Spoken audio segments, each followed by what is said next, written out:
Thank you, Lori Freeman and Paula for our meeting before this, and thank you to everyone here taking the time to listen tonight. All the candidates, we were very much appreciate it. So as Lori said, I am a public school teacher, and gun violence prevention is something that is very close to me. I've been a teacher for about 15 years, and the classroom looks much different now than it did when I started. We used to leave windows and doors open to get fresh air. Students would wait outside on the playground for arrival. And one of the buildings that I taught in, Burr Elementary School in Fairfield, was even designed with ground to floor, or to roof, windows, so that students and teachers could look outside at nature and see the sun, and just absorb the beautiful surroundings. Now, schools are made to help facilitate lockdowns. Windows are up high, doors remain closed, and furniture is strategically placed. I remember the anxiety that came with running those drills when I first started teaching. I was a kindergarten teacher, and I remember my para and I trying to do the best that we could to be sure it would feel more like a game than what it actually was, what we were doing. And I remember thinking how I never knew how difficult it could be to be sure that a door was locked, or how many times I felt like I could check it before I knew I had to close it and just keep it closed. And the thing that frustrates me the most about this is that these drills are just Band-Aids. Time and time again, we see that even practicing them, school shootings do not stop. Lockdown drills are a Band-Aid for a much larger problem. As most of you know, many of the firearms used in mass shootings are legally acquired, and we need to strengthen our background checks, increase access to better mental health, and strengthen our red flag laws to stop the problem at its core. As your representative, I will fight to continue on the path of strengthening Connecticut's gun safety laws. Thank you so much, and thank you, Lori. Thank you so much, Carla. We really appreciate you sharing your experiences and your views on the issues of school safety and the mental health aspects that go along with that. I know these are issues that resonate with so many parents and grandparents in our community. So thank you again. Thank you for being a Gun Sense candidate. Thank you. Next, I'd like to introduce Jennifer Leeper. Jen is running for state representative in the 132nd district, which includes Southport and part of Fairfield. If you typically vote at Fairfield Ludlow High School, Sherman Elementary, or Mill Hill Elementary, you're in the 132nd.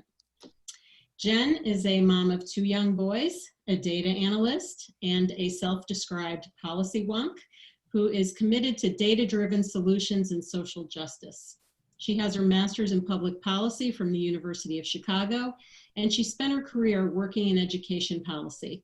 She currently serves on the Board of Education here in Fairfield.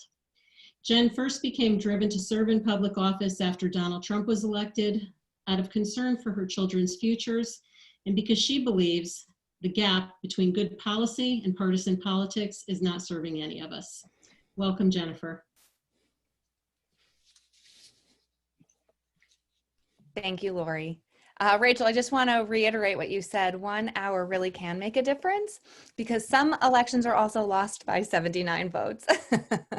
Thank you so much, Moms Demand Action, for identifying me as a Moms Demand Action Gun Sense candidate of distinction and for hosting this opportunity for us to speak with you all about common sense gun violence prevention. I think like many of us, I had a personal experience with gun violence that really ignited me to use my voice to help end this epidemic. I was an elementary school administrator in New York City when the horrific Sandy Hook school shooting happened. And I was a part of the administrative team that designed and implemented our first ever lockdown drill. And I'll never forget the day we had to train our staff or the day we ran through the first drill with our kids. It was so painful to realize how much we had failed our children, that we were living in a world where they needed to practice cowering in a corner at school, a place where they should feel safe.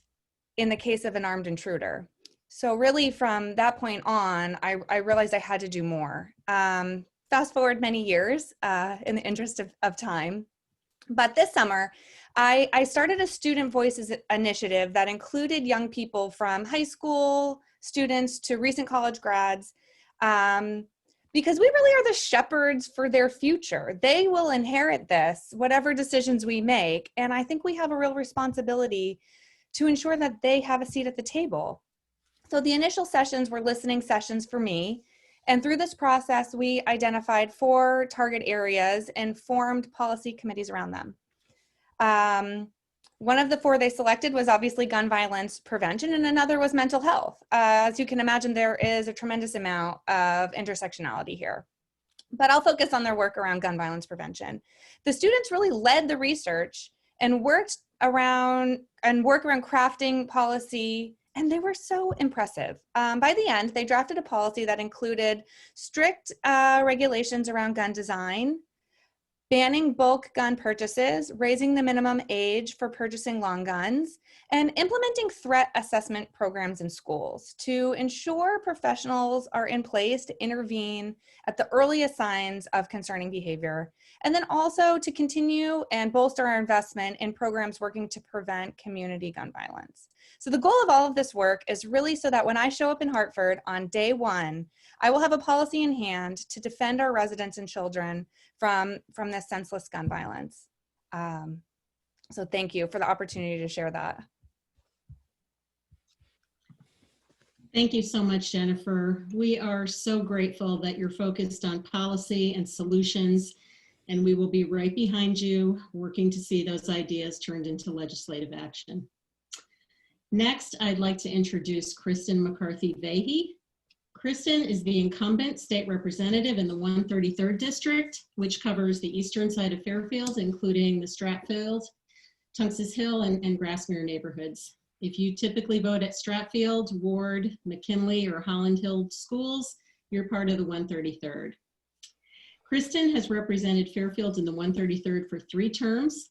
She's the co-chair of the legislature's Planning and Development Committee and the co-chair of the Fairfield Cares Community Coalition, whose mission is wellness promotion and substance abuse and suicide prevention. She's a social worker and a certified suicide prevention trainer. Cristin is also a mom of 3 and the wife of a Navy veteran. She's been a champion in the state legislature of common sense gun safety legislation and was a proud supporter of all 3 bills passed in 2019, promoting safe storage of firearms and restrictions on ghost guns. Welcome, Cristin. Thank you so much, Lori, and thanks to all the wonderful Moms Demand leaders. It's such a privilege to be here with you and these amazing candidates. And no surprise, I'm going to talk today about suicide and guns. In 2019, Connecticut had 181 firearm deaths. 61% of those were gun suicides. Firearm suicide, as you know, is very lethal. 90% of suicide attempts by gun lead to death versus 4% of suicide attempts by other means. And men represent 78% of suicide deaths, even though females think about and attempt suicide much more often. So I share all these stats along with what Rachel shared. The number of guns that have been purchased during this time has just been an astronomical increase. And we also know that the risk of suicide goes up when there's an economic downturn. So some estimates are that we'll see a 20 to 30% rise in suicide deaths. In Connecticut, the at-risk group, particularly at-risk group, is men ages 50 to 59. So what can we do? We can reduce access. And that's where moms and other groups come in. Michelle's going to talk, I think, about risk warrants, and I'd like to talk just for a moment about safe storage. I was, as Lori mentioned, very proud to support Ethan's Law and to help champion that, along with our car safe storage and the ban on ghost guns. What was so striking about that effort was the way that groups work together. Legislative champions like Steve Statstrom, who's our neighbor in Bridgeport, along with all of you in Moms Demand, CAGV, and our urban gun groups as well, working together, passed a record 3 gun bills in one session, which was really amazing. And these 3 bills passed because of effective advocacy and the kind of organization that Rachel showed you in the beginning. So moms, you are really powerful, and I love the momentum. I'm going to use that, Rachel. I love it. What else can we do when it comes to steps we can take for suicide prevention? Get trained in suicide prevention. And we all can do this. Moms, thank you so much for sponsoring the QPR training that we did earlier this year, and I'm happy to do that again with you. There's also a training coming up, and I'll put information in the chat, called Talk Saves Lives. This one is particularly geared to the LGBTQ community. And you can learn more at Prevent Suicide CT. We just as a state released our new suicide prevention plan for 2020 to 2025. If someone you know is at risk, some of the steps are: show you care, ask the question directly, are you thinking about suicide? Make the environment safer, and that is especially important because there are so many guns. Assuring that guns are safely stored, removing guns when someone is at risk, and get help. You can dial 211 in Connecticut if you or someone you know is in trouble. And there's the National Suicide Crisis Line, which is 800-273-8255. Or if you don't want to talk, you can text, or someone can text CT to 741-741. It is working together and the effective advocacy that all of you have been so wonderful about. That's how we save lives. So thank you so much for this work. I am really looking forward to continuing this work. I hope I'll be doing it in the legislature, but continuing with Fairfield Cares as well. Thanks for the time tonight. Thank you, Cristin.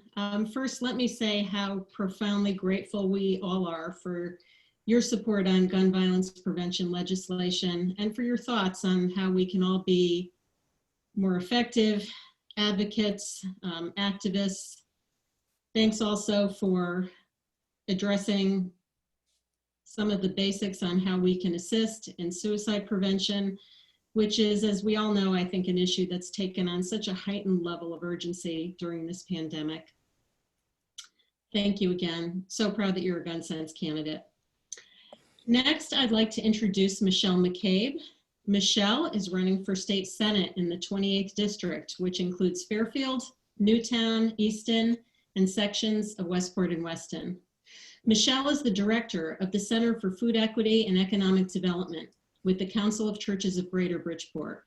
And they work to provide healthy food access, food industry employment, and food business development opportunities for low-income area residents. She serves on the advisory board of Sacred Heart University School of Social Work and the Fairfield University Center for Social Impact. Michelle's the mom of 3 boys. She's a Connecticut native, and she's been a Fairfield resident for 16 years. Welcome, Michelle. Thank you so much. Oh my gosh, y'all have no idea how much it means to me to be seeing all these red shirts in front of me on the Zoom call. I am well, now I'm not so new to politics. I was in 2018 when I ran for the first time, and I was so blessed to first be able to turn to Moms Demand Action to become so well educated on the issue of gun violence prevention, to become so well educated on how to think creatively and impactfully in terms of policy development. And it's in no small part thanks to all of the work that you do to educate us and the community. But I was also lucky to not only be a Gun Sense candidate of distinction, but an every town endorsed candidate, which meant that when I went into headquarters, I saw all these red shirts calling and cheering me on. And I know that your efforts not only brought me so close to victory, but I can tell you, it just was such wind beneath my wings. So I'm a little emotional right now just seeing all of you because I miss you very much. Having said that, I cannot wait to get up to Hartford and fight for more sensible gun legislation that continues the tradition of Connecticut to be on the forefront of innovative policies to make sure that we keep guns out of the hands of people who should not have them. And I know that my amazing colleagues who are running for office have spoken about different elements of gun violence prevention that exist in our schools, that exist in the context of mental health. And I will be very excited to support the legislative priorities in those regards. But I'm here to talk specifically about urban gun violence as an area that I'm hoping to spend a particular amount of time with if elected to the state Senate. Like with all other issues, there are so many intersecting issues that result in urban gun violence. The first and most important thing is that there are some incredible organizations that are grassroots groups that deserve to be funded, that deserve our support, because a lot of the issues that, at least in Bridgeport where I work, and the people who I train and who are my employees, who live in very difficult and dangerous circumstances, we've had a very challenging summer with high homicide rates. That there's a lot of work that needs to be done in building relationships and trust among community members. And it's the people that live there that are the ones that know best how to address this issue. And the problem is that these groups get funding, but it's not a sustainable stream of funding, because whenever there's a budget cut or something to that effect, the programs lose their funding, not because they're not impactful, but because they lose their funding.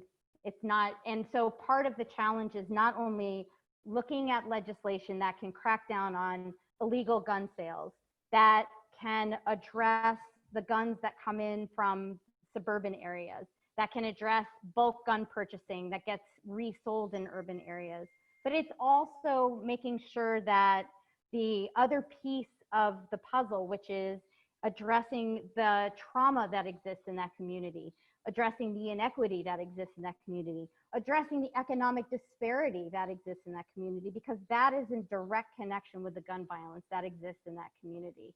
And Moms is such an incredible group, such an incredible advocate, that I can't think of a better community to raise the consciousness of all of the issues that go into the gun violence situation that exists in our urban areas. And then the other piece that I want to bring up that I am going up to Hartford to pay close attention to is to return to the legislation that was proposed to provide much more depth around the extreme risk protection order. As it stands right now, it's too onerous for somebody to be identified as a person whose legal firearm should be taken from them because they pose a risk to themselves or a risk to others.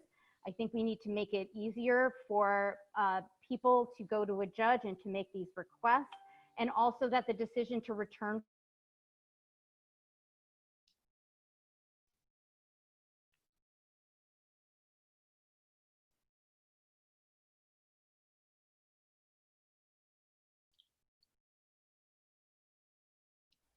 Did we lose sound? I think we lost audio for Michelle. Oh, You're back. You're back. I'm so sorry. I don't even know what it was. happened. You might Paula have. had her finger up, so I know that I was close to the end of my time anyway. So I was talking about extreme risk protection order, it's strengthening it. And that is something that I'm going to be very interested in doing if elected. So I thank you so much for your time. I look forward to answering any questions you might have and getting up to Hartford and fighting alongside of you. Thank you so much, Michelle. We are so grateful for you using your voice to highlight the issue of urban gun violence, which quite frankly doesn't get talked about enough in communities like ours. And thank you also for discussing your policy ideas on extreme risk protection orders. It's an issue we care passionately about as well, and we are right there behind you. And once again, I'd just like to thank each of our Gun Sense candidates for sharing your views on gun violence prevention with us. We're so grateful to have had you here. I am now going to turn things over to my friend and fellow mom, Lori Freeman. Lori is the Connecticut State Elections Leader for Moms Demand Action, and she'll moderate the Q&A from anyone who has submitted questions. And she'll also follow that up with a discussion of actions that we can all take. Again, whether it's an hour or an hour a week or more, actions we can take, each and every one of us, to get involved in the elections. Lori? Hi, everyone.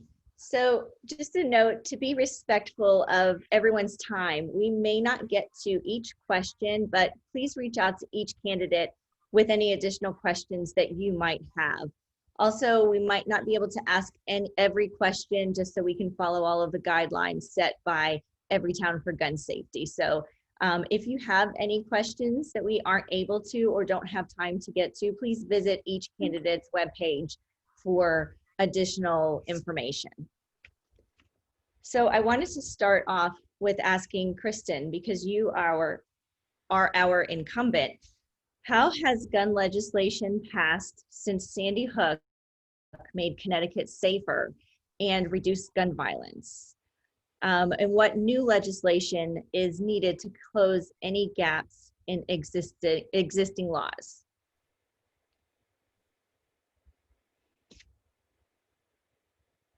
Thank you, Lori. And I think that was from Liz.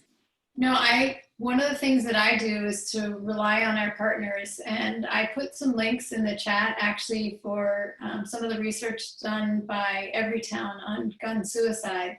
And I don't have the stats handy, but I was actually looking also on the CAGV fact site too. When we look at what kind of impact, one stat says that keeping a gun locked lowers the risk of unintentional injury and suicide for children and teens by 73%.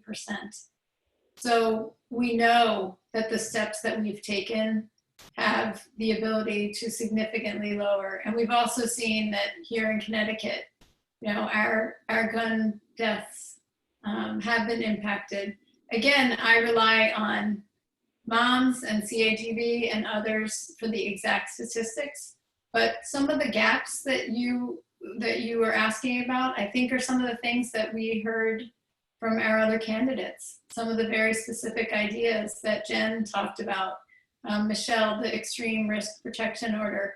And one of the things I didn't say in my answer or in my time before was, that's part of what we do as legislators, is give voice to those of you who are doing the research, who are doing the work, who know what the data and evidence says. And I think that's one of the real strengths of Moms in Everytown is it's evidence-based practices. And that's what we need to be doing. Not just what we think are good ideas, but things that have evidence behind them that work. Thank you. I wanted to move over to Carla and talk a little bit about school safety.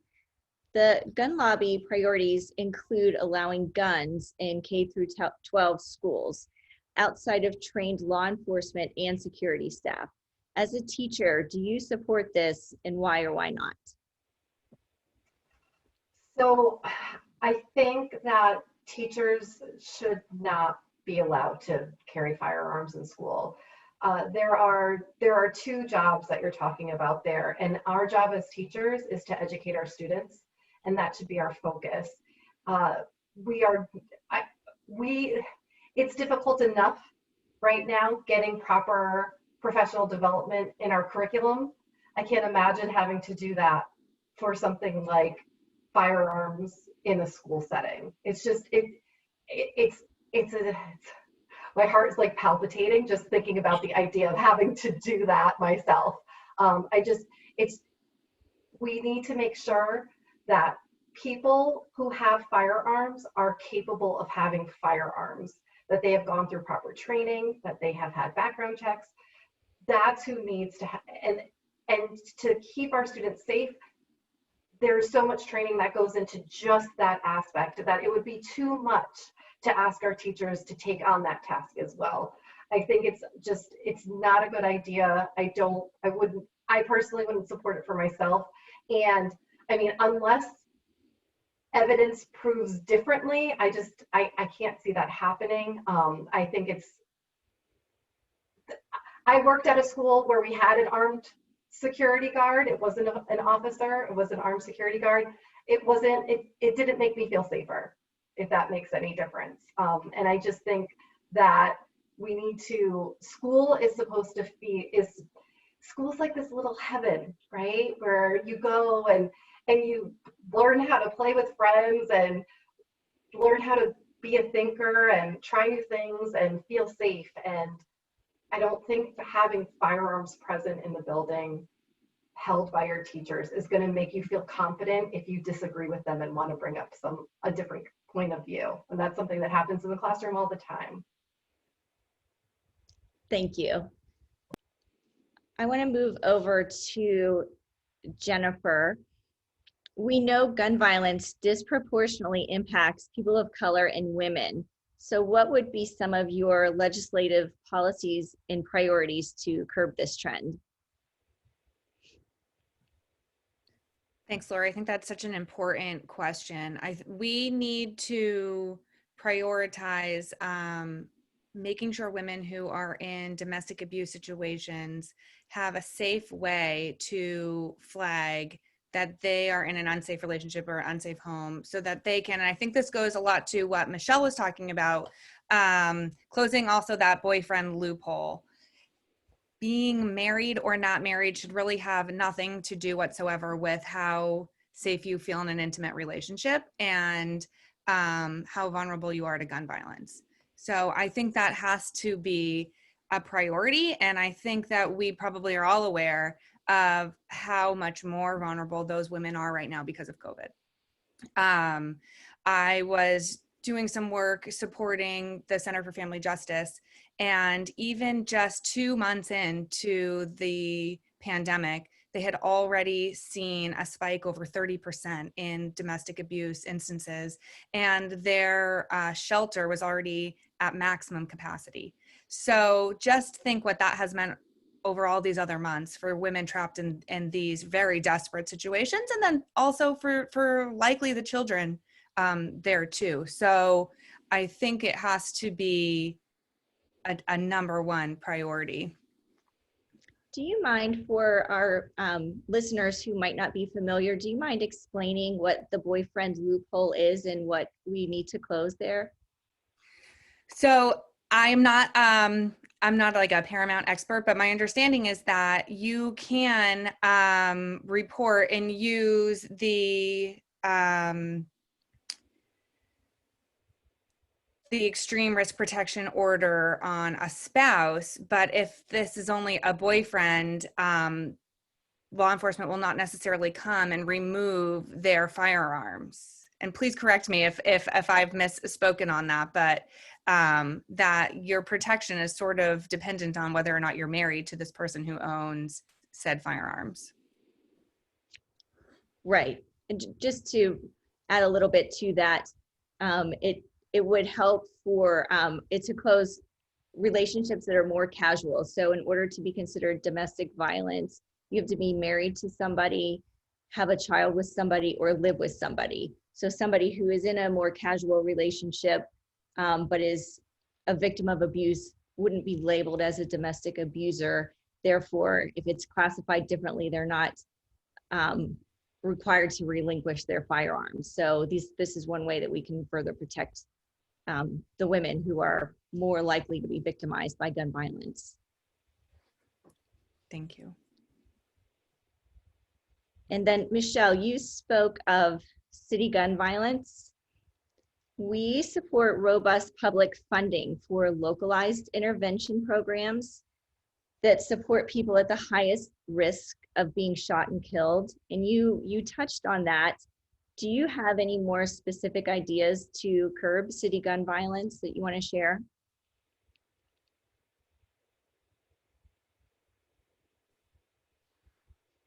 Well, again,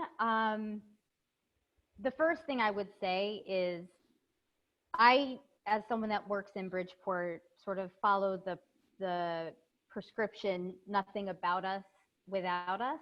And so from what I see, I would want to know firsthand from the communities themselves, which organizations are the most successful at bridging some of, at least like I know in Bridgeport, a lot of the violence is occurring between different groups that exist in the city.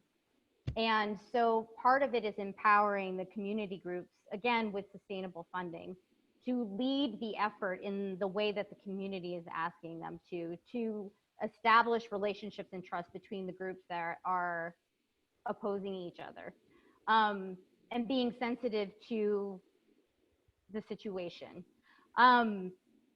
I also, like I said, think that we need to take a really hard look at economic disparity and the lack of economic opportunity as part of what we should be focusing on in terms of addressing the gun violence issue that exists in our cities. That when you have young people that don't have places to go after school, there are no jobs, there are no opportunities, then we see that crime is associated with that landscape. So I guess I know I'm not being particularly clear, but part of the reason why is because I wouldn't be the one to prescribe what is the best approach, if that makes sense. Mm-hmm. That I would want to be very sensitive to hearing directly from, and I'm looking at the group that's assembled here, and we don't have people that are living in our cities that are experiencing this gun violence that are part of our discussion tonight.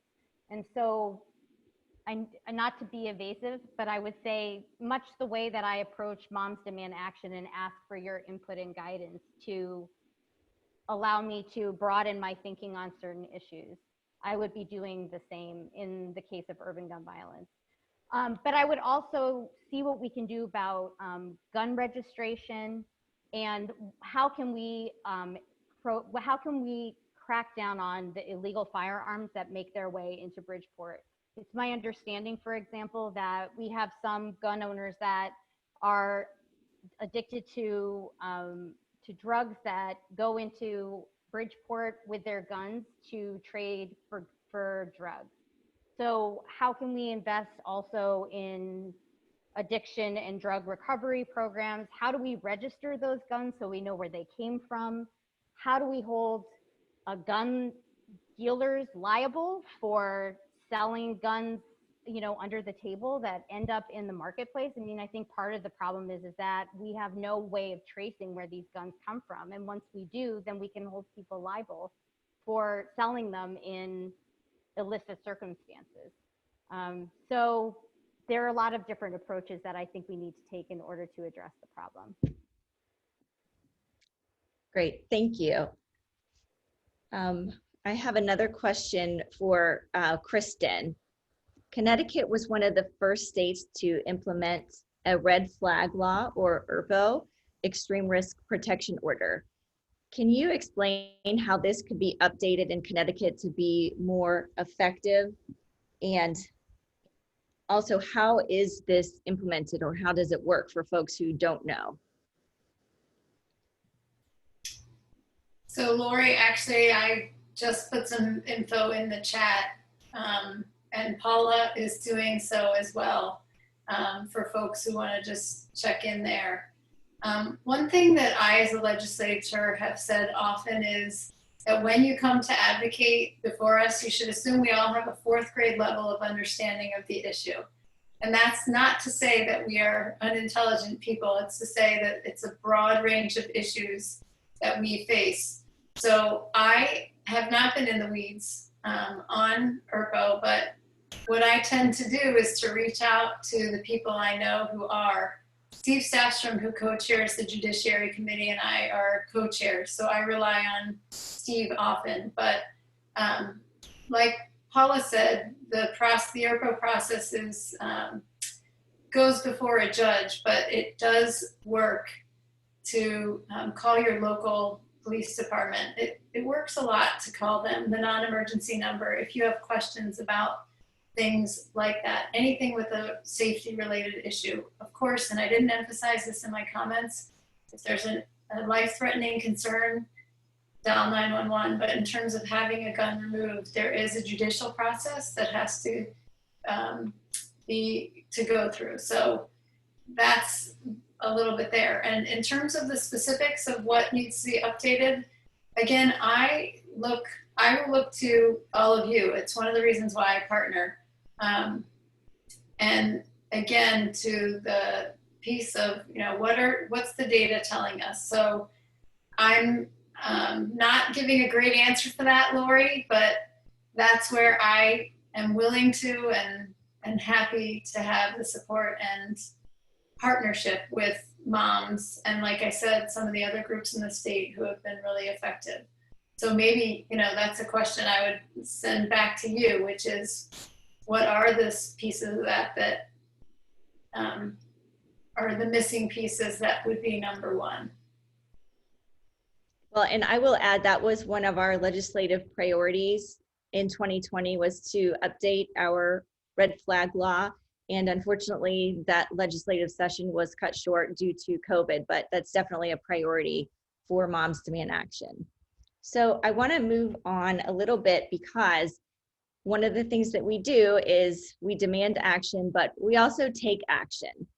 This campaign season looks a lot different, but there are a lot of ways to get involved in person or virtually. We really want to support the candidates. I think you can tell how wonderful they are and how passionate they are about ending gun violence.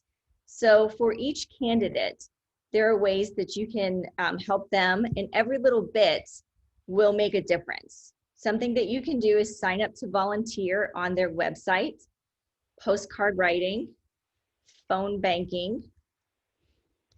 You can drop off literature, follow them on social media and share their posts, write letters to the editor, request a yard sign. We hope you commit to taking at least one action and share this information with your friends. Here are specific actions for each candidate. We have a screen up. If you have a pen and want to write this down, you can, but we will email this to everyone who's attending. So I want to go over all of this just because these are important actions that we can take. For Jennifer Leeper, House District 132, she has phone banking each Thursday at 6:30 by Zoom or in person at the campaign headquarters, which is at 1 Sasko Hill Road in Southport.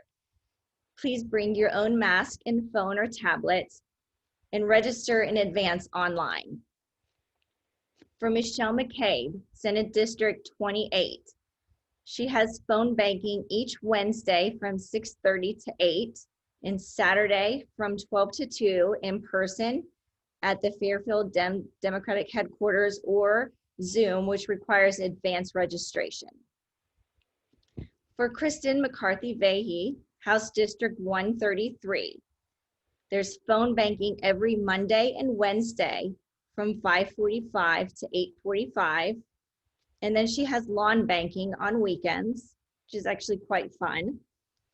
And Carla Volpe, House District 134, she does phone banking by Zoom each Tuesday from 6 to 8, although the link is always open. You can contact Nick Kapoor at his email or phone number. We'll drop that in the chat, but 203-521-4734 or kapoorn555@gmail.com. She also does literature drops and phone banks on weekends as volunteers are available. And a few fun sign waving events over the weekend. September 19th from 10 to 12 at Old Navy, Blackrock in Fairfield. Show up and wave a sign for the candidate. There will be a group picture at 10:30. And then another sign waving event on September 26th, 10 o'clock a.m. in Trumbull. It's at the intersection of Daniels Farm and White Plains in front of the new CVS and Starbucks. I know it's a lot. It might seem overwhelming. Again, all of that will be emailed to you if you're participating in this.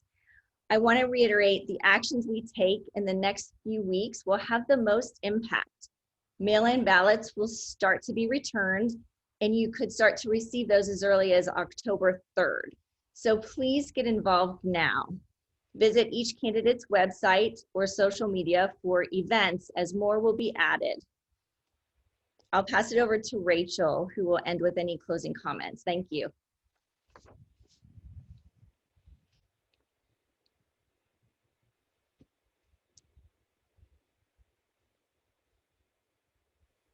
Rachel, you're muted. I said everyone had to stay on mute. That included me.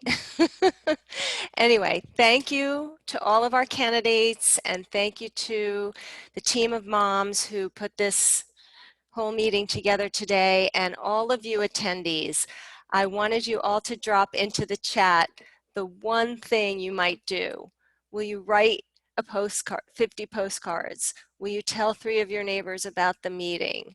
Will you drop door hangers for the candidates, for any of the candidates? Will you just follow them on social media and retweet and repost and things like that? There are so many things, and every single thing, as we said, really helps.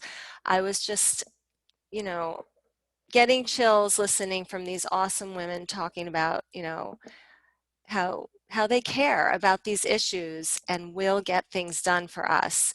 And so I just want to close by saying that September is Suicide Prevention Month and October is Domestic Violence Awareness Month.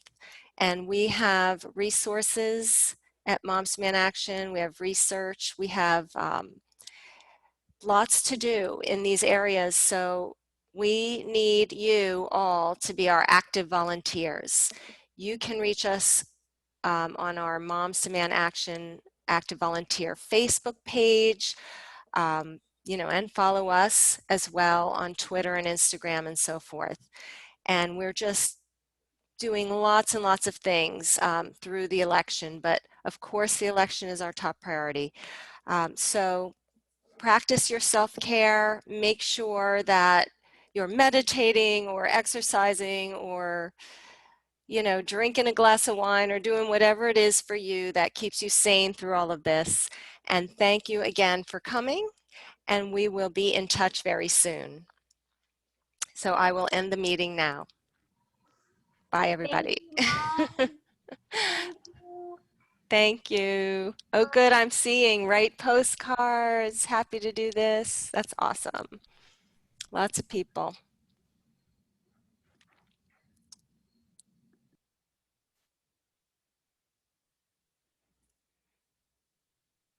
All right. I want to save this chat. I think it does save, right? When I do that.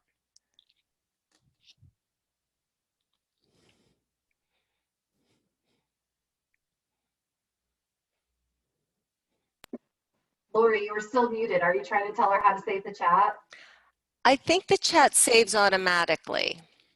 If it doesn't, I've saved it, Rachel. So in case anybody, any participants put names here of things that they want to do for the campaign, we can pass that on, but we will be sending via email the same information to everybody so that they will have it. But I've got the chat saved for you. Okay, well, Thank you so much. it's a wrap. I'm going to end the meeting. Talk to everybody soon, and thank you, everybody. Thank Bye-bye. you. Thank you. Bye-bye.